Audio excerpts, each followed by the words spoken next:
நீ முழுமையான விடுதலை சிறுத்தையாக வேண்டுமானால் ஒவ்வொரு விடுதலை சிறுத்தையின் மீதும் குறைந்தது 10 வழக்குகள் பதிவாக வேண்டும்.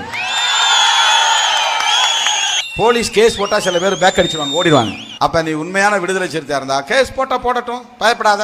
என்ன கேஸ் போட்டுருவான்? 147 அன்லாஃபுல் அசம்பிளி, எல்லார் மேலேயும் அதான் போடுவாங்க. அப்புறம் எங்கேயாவது கல் எடுத்து அடிச்சுட்டா 307 போடுவாங்க. அப்புறம் பப்ளிக் ப்ராப்பர்ட்டி டேமேஜ் ஆக்ட் போடுவாங்க, கண்ணாடி உடைச்சிட்டா. பேருந்து மேல கண்ணாடி பட்டா 307 கூட போடுவாங்க. போடட்டும், கேஸை எதிர்கொள்வோம், நீதிமன்றம் போவோம், வழக்குகளை சந்திப்போம். என் மேல எவ்வளவு கேஸ்ன்னு எனக்கே தெரியாது. அப்போ என்ன சிறுத்தை புலினா என்ன சிறு உரிமையா நீ வாயை பொழந்து காட்டு அப்படின்னு வாயில குச்சியால குத்துவாங்க. இப்ப நீங்க யாரும் குச்சியால வாயில குத்து வாங்கிருக்க மாட்டீங்க. இப்ப யாரும் அடிக்க மாட்டான். இப்ப மீசையை முறுகிக்கிட்டு அப்படி போயிட்டு இருக்கிறீங்க. ஆனா ஆரம்ப காலத்து சிறுத்தைகள்லாம் அடி வாங்கியிருக்கிறான், ஜட்டியோட உட்கார வச்சிருக்கிறாங்க போலீஸ். குச்சியை எடுத்து நீ சிறுத்தையா எங்க சீரு பாப்புன்னு வாயில குத்தி இருக்கிறாங்க. இதெல்லாம் போலீஸ் கேரக்டர். நம்ம அடி வாங்கினது பிரச்சனை இல்லை.